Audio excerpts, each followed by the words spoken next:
Live from WRAL News Headquarters in Raleigh, your number one source for local news. WRAL News, coverage you can count on. Today, heat advisory and a level 1 risk for severe storms. I'll walk you through both. Where are you guys to try and get us out, evacuate us? No, we're mad. We're mad. It's desperation among Hawaii's wildfire survivors. It's now turning to anger. They say a failure of the state's emergency system made a terrible tragedy that much worse. And working to find a solution to gun violence in Durham, the Durham County Sheriff's Office's new initiative to try to tackle the problem. And you can share your thoughts today on a proposed hike to your electric bill. Why Duke Energy says your power could cost 20% more in the near future. And they're not even talking about the AC that you will need to crank today because of the heat.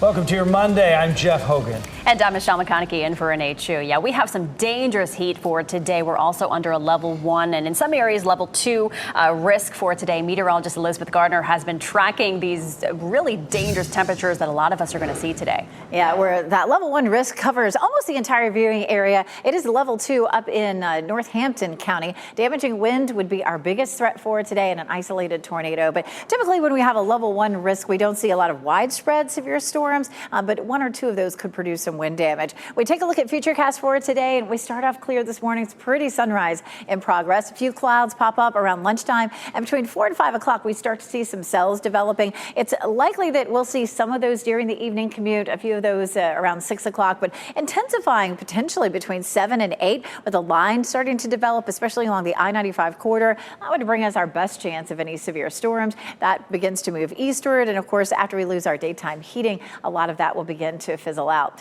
And talk about the daytime heating. Heat advisory kicks in at noon today. It's going to feel like 105 to 110. We had a very hot weekend, and so the effects of the heat will be building out there, so just be especially careful. Our highs today, as high as 99 in Rocky Mount, 95 in Durham, 98 Southern Pines, 98 in Clinton. But then here's a look at the heat index. It'll feel like 110 in Fayetteville and Clinton, 105 in South Hill, 109 in Southern Pines, as well as Rocky Mount and Wilson. Pretty start out there this morning. Just looking at the sky, little crescent moon right up there in the corner.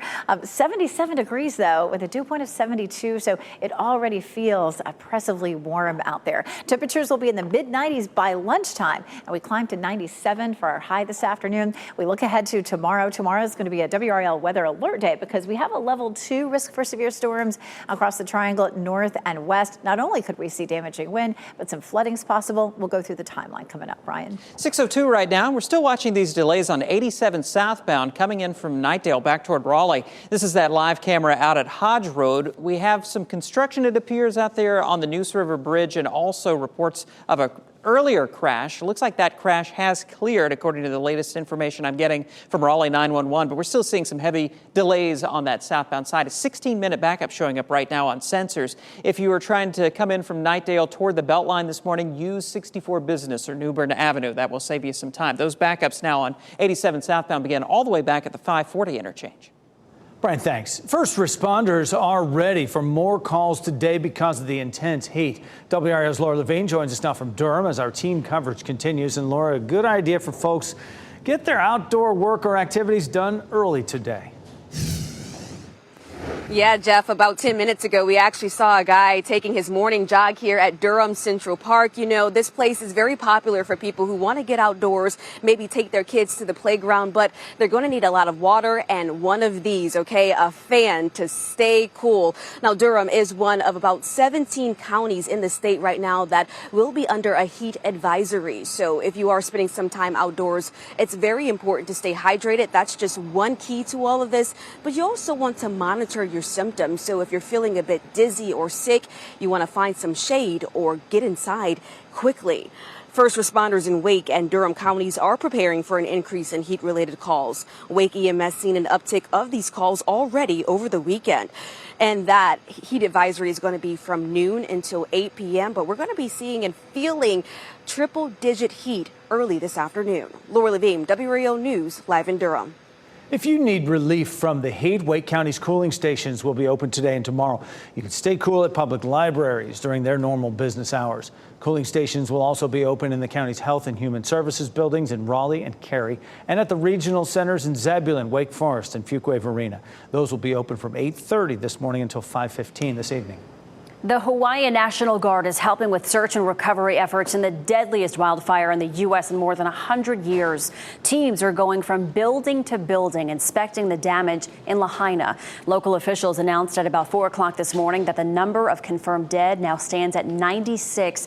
They warned that number could rise much higher, and that's because more than 1,000 people remain unaccounted for. The Lahaina fire destroyed or damaged more than 2,200 homes and businesses. The fire is one of several burning on the island of Maui. It's burned more than 2,100 acres, and crews have gotten it about 85% contained. Only a handful of people who escaped the fire have been allowed back in to see the damage. Officials say rebuilding in the remote oceanside town is expected to take decades. Hawaii's governor says the fire traveled at extraordinary speeds, up to a mile a minute, as it devastated that island. Survivors say they had no warning, including no sound from the island's outdoor siren warning system. Alerts were sent on cell phones as well as TV and radio broadcasts, but many say that was too late. Where are you guys to try and get us out, evacuate us? We're mad. We're mad. We didn't just lose our homes. We lost our town. We lost history, Our kids are traumatized. You guys messed up real bad. Hawaii's Attorney General says her office will lead a review of the official emergency response to the fire. As investigators are trying to get to the bottom of what caused the deadly fire, NBC News' Miguel Almaguer is inside the fire's epicenter, known as the burn zone. We'll take a rare look inside and get an update on the long road to recovery. That's coming up at 7 o'clock on Today, right here on WRAL. And you can learn more today about proposed rate hikes by Duke Energy and also give your thoughts. The State Utilities Commission is hosting a public hearing tonight at 7 o'clock at the Durham County Courthouse. Duke is asking state regulators for about a 20% hike over 3 years. A spokesperson with Duke Energy says the company will use the extra money to strengthen the state's electric grid. We recognize that costs are up everywhere right now, and so we're sensitive to that. But, this is a critical time for our state, and making these investments now are going to be essential if we're going to achieve our carbon goals in the future. And the first 11% increase could happen as soon as October 1st. If approved, the hike could cost a typical home nearly $26 more per month by 2025. The district attorney in Fulton County, Georgia, is expected to present her case against former President Donald Trump tomorrow in connection to alleged interference in the 2020 election. That same day, at least 2 witnesses were given notice to appear, and a former Georgia lieutenant governor and an independent journalist. Security measures are increasing around the courthouse days in advance. If former President Trump is charged, it would mark his 4th indictment in recent months. We continue to follow breaking news here in the WRAL Live Center overseas. Heavy rain causing some widespread landslides in northern India. These are brand new pictures into our newsroom of the devastating scenes in Himachal Pradesh. When we first came on the air this morning around 4:30, the death toll was around 9. Now officials are reporting at least 16 people have died in rain-related incidents. That death toll could increase as rescue efforts are underway this morning after an ancient Hindu temple collapsed in this northern region. Himachal Pradesh is one of the hardest hit areas during this monsoon season, with heavy rains causing these serious landslides. This is a developing story that we will continue to update you here in the WRAL Live Center. Devastating. Thanks, Ken.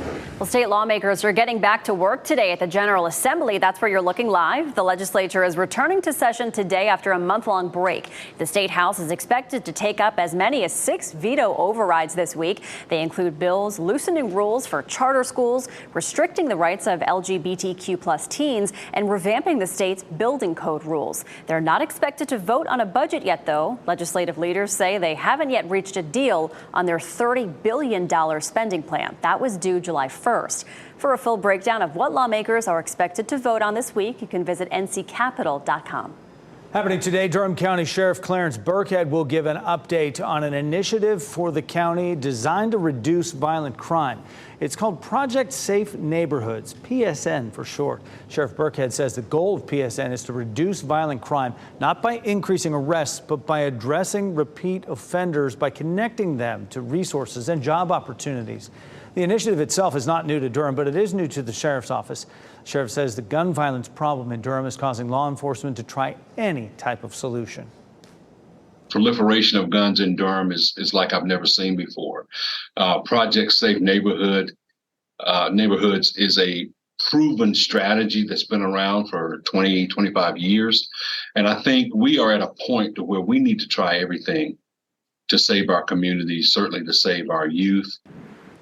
Sheriff Burkhead will update the Board of County Commissioners on this program at their meeting tonight at 7.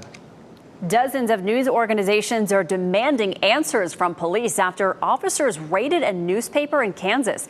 NBC News, CNN, and the New York Times are among 34 news organizations that are demanding police return items they seized from the Marion County Record on Friday. Officers seized computers, cell phones, and other documents from the newspaper's offices and the publisher's home. It happened after the paper published a story about a local businesswoman who claims reporters got information about her illegally and were trying to smear her name. Friends of Wake County Deputy Ned Byrd are honoring his memory, how they used some of his favorite activities as a tribute to his life. And 2 pilots make a last-second ejection from a crashing plane. Their death-defying escape, all caught on camera. It was a hot weekend, and it does not stop here. A heat advisory goes into effect at noon today. It'll feel like 105 to 110. We also have the chance of some severe storms this afternoon. I'll walk you through the timeline. As you get into your car, tune to WRAL News Plus on your radio. In Raleigh on 99.3 FM. In Durham, 96.5 FM. And everywhere on 101.5 HD3.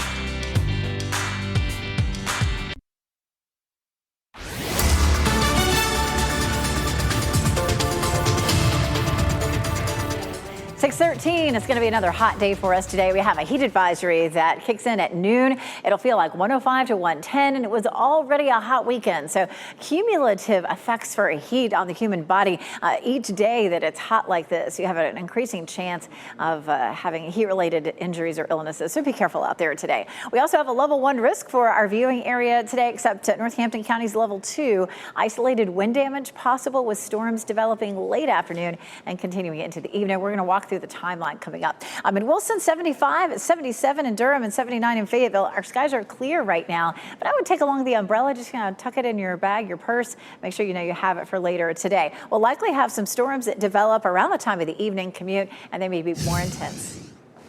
Taking a look at traffic here at 6:14. Still watching these heavy delays on 87 southbound, beginning around the 540 interchange through Hodge Road out toward the Neuse River Bridge. We had a report of a crash about an hour ago. It looks like that is clear, but we're still seeing some construction-related delays out there. That now adding up to about a 3-minute backup overall. At this point, I wouldn't consider an alternate route, but if you want to avoid that altogether, consider using New Bern Avenue all the way out toward the Beltline. Looking good on your major approaches into Durham right now, not picking up any significant delays, Jeff. Brian, thanks for that. 120 amateur athletes honored a fallen Wake County deputy over the weekend by putting in an epic workout. They were determined here. Dozens of push-ups, pull-ups, miles of running, biking, even some jiu-jitsu, all to honor the legacy of Ned Byrd. 1 year ago, Byrd was shot and killed in the line of duty. His friends designed Sunday's workout to carry on his spirit. 48 push-ups for the 48 years Byrd lived. 4 rounds of workouts because he was born on the 4th. The triathlon made up of some of Byrd's favorite sports. This year I'm going to do it because that's what Ned would do. So this year I trained, I did my best to get in as good a shape as I could so that way I could do the workout, do the open roll, and then go for a mountain bike ride. So that's what I'm going to do today. That's what they did. He came up with the idea for the triathlon and workout last year. He says he was overwhelmed by the support in just the event's second year. North Carolina election officials have chosen to recognize No Labels, a nonprofit social welfare group, as a political party. Approval allows No Labels to field candidates without donor disclosure. However, critics call it a dark money group and worry about a spoiler effect. The State Board of Elections, which is controlled by Democrats, made the decision yesterday at an annual state conference of election officials in the Charlotte area. Well, here's a pretty dramatic video right here from an air show in Michigan as two pilots had to eject to safety just moments before their fighter jet crashed. That plane went down in an apartment complex about 30 miles west of Detroit. Amazingly, no one on the ground was hurt. Event organizers had to stop the air show right after that crash, and federal investigators are now looking through that wreckage to try to figure out what happened. Europe's most active volcano is at it again. Mount Etna on the Italian island of Sicily erupted several times overnight. Hot lava and ash clouds could be seen. The volcano sits just above the town of Catania, which is frequent, but its frequent eruptions rarely cause any bad damage. Eruptions from Mount Etna date back to as early as 425 BC. This morning on Today, a look inside the bus driver shortage that is affecting schools here and across the country. Transportation is at about 80% of the schools hunting because of the shortage. Now, fueled by lack of competitive pay, recruiting problems, and strict regulations. We have heard this all locally, and coming up on Today, temporary solutions schools nationwide are using to address the problem. Today airs at 7, right after this newscast here on WRAL. All right, we got to get over to meteorologist Elizabeth Gardner and talk about the weather, because today we are under a level 1 severe risk and we are dealing with some very, very dangerous temperatures today. You can already feel it when you step outside this morning. It just feels really sticky and warm already. We're sitting at upper 70s to around 80 as you're heading out the door this morning. Pretty sunrise, though. We're seeing a good bit of sunshine with just a little bit of cloud cover. Of course, all that sun will be one of the reasons it's so hot today. But we have a live look at Goldsboro and, of course, our Fayetteville newsroom, Apex and Chapel Hill, courtesy of Top of the Hill Restaurant. We have a level 1 risk for severe storms today for most of us. Northampton County is a level 2 risk. Isolated wind damage is possible later on this afternoon. And then tomorrow, it's a level 2 risk for the Triangle area northward and eastward. Damaging wind and some hail would be our biggest threat. Some heavy rain possible too tomorrow. We'll have a lot of moisture in the atmosphere. So as those storms get kicked off today and tomorrow, especially tomorrow with the front coming through, we'll have a chance of some very heavy rain. You can see what's happening with this system right now. This is the one that arrives here tomorrow. What we see today is just a lingering boundary and then just the heating of the day helping to fire up some storms. But they're going to be more likely tomorrow with some heavier rain. A lot of severe weather along this overnight last night, some tornado warnings and some severe thunderstorm warnings, and that's headed our way. Let's start with today. We're beginning with a nice sunrise this morning. We'll see partly cloudy skies this afternoon. Around 5, 6 o'clock, we start to see some cells developing. It looks like we could possibly see a line of thunderstorms that develops from the Triangle area along the I-95 corridor between 7 and 8, and then that slides on out. Some very heavy rain with that and the possibility of some isolated wind damage. That's all over by midnight or so. We start on Tuesday morning with partly cloudy skies, and then we see that cold front moving through at around 3 o'clock. Some cells start to develop, and you can see a few of those around 4 or 5 o'clock. That starts to slide eastward, but we could see with the front itself some redevelopment later in the evening. There's 10 p.m., Durham, Raleigh, Fayetteville, Southern Pines, and then sliding off to the I-95 corridor later in the evening. This is a look at our flooding threat. There in yellow, that's a medium risk of flooding. Again, we could have some flooding issues with some very heavy rain for us, especially on Tuesday. 40% chance today, 60% chance tomorrow, and then back to just 20% chance Wednesday and Thursday. We have a heat advisory, of course, that begins at noon today. It'll feel like 105 to 110. Even at lunchtime, it feels like 104, and at 6 o'clock, still feels like 105. So it's really going to be most of the day. Tomorrow, issues as well, 95, but feeling like 108. And then Wednesday, 89, feeling like 94. We have a couple of systems that we're watching coming off the coast of Africa, tropical systems there. Just a small chance for each of those, but that is the area we often see storms developing this time of year. Tomorrow is a WRAL weather alert day because of that level 1 and 2 risk for severe storms. After that, our temperatures begin to drop a little bit, but we're still talking about 90s almost almost every day, Brian. I just feel like we need a break. Mid-August in North Carolina, and it's in the 90s? You got to be kidding me. I know. 6:20 as we take a look at traffic. I'm watching these delays on 87 southbound, leaving Knightdale, heading back toward Raleigh. We had a report of a crash out there about an hour ago, and then the 911 center says that crash was cleared. Now, DOT is saying there might be a crash out there right around the Neuse River Bridge. It's also a work zone, so we're working to get some more details about what's happening. I can tell you that the delays have eased up considerably over the past little while. We're now looking at just a 4-minute backup there on that 87 southbound side, beginning around the 540 interchange. Consider using New Bern Avenue if you want to avoid it altogether. Disabled vehicle reported out at Wendell Boulevard at 87. Otherwise, quiet on major routes throughout the Triangle. A Pennsylvania neighborhood rocked by a massive explosion.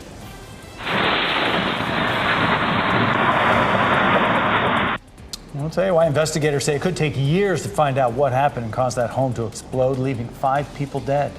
And could relief be in sight from the rising costs of the grocery store? The data analysts are pointing to that may be turning in the right direction.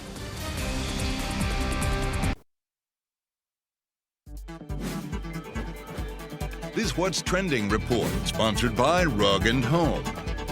Country music superstar Morgan Wallen's new haircut has some fans scratching their heads. Brian Schrader here now with What's Trending on our Monday. Brian. Wallen stepped onto the stage in Ohio over the weekend with a shaved head. There he is. Wow. Big change because he's lost the mullet. One fan said it was a crime that he's lost his mullet. Another said she understands that it's just too hot right now to have all that extra hair. Yeah, he said to the crowd, he said, I just didn't want it anymore. I just got sick of the hair. It's too much hair. But, I mean, it is his signature look. I mean, the mullet with the little mustache, I mean, that's his look. So to see him with it, he looks different. He looks younger. I want to see it with the hat off. I know, me too. I want to take the hat off. I want to see. Lose the lid there. But, yeah, my girls were talking about it as well. So it was a thing over the weekend for his shows. It's a thing. Yes, indeed. Tom Brady took his daughter to a concert over the weekend, also a thing, and this picture says it all. Brady took his 10-year-old Vivian to see K-pop group Blackpink, and he points out that this is the most dad takes his daughter to her and her friends to a concert picture ever. I noticed he wasn't like in the general public in that picture. He's kind of sectioned off there in a good spot, which you would expect from him. But his daughter living her best life this summer. I mean, he took her on safari in Africa last month. Wow. And now a big-time concert in the stadium in New York. So you go. To be Tom Brady's daughter. My goodness. And her friends, right? Yeah, exactly. Brian, thank you. Well, the city of Raleigh's social district is about to reach a larger audience. Sip and Stroll downtown allows people to drink beer, wine, or cocktails as they walk through a defined area of downtown Raleigh. It began in August of last year. In May, the city council voted to expand the boundaries to include more of the warehouse district and portions of the Capitol district up to Hillsborough Street. The change will happen tomorrow. Sip and Stroll will also start an hour earlier with operating hours of 10 a.m. to 10 p.m. 7 days a week. Your power bill could be going up by 10% in the next 6 months. Coming up, I'll explain how you can share your opinion about those rate hikes later tonight. And it was already a hot weekend. It just gets worse today. Starting at noon, we have a heat advisory that goes into effect. It'll feel like 105 to 110. We also have the chance for some severe storms. I'll show you that too coming up. Plus, the number of people confirmed dead in Hawaii's huge wildfires is growing. New information released by local officials in the last 2 hours as the grim recovery effort continues.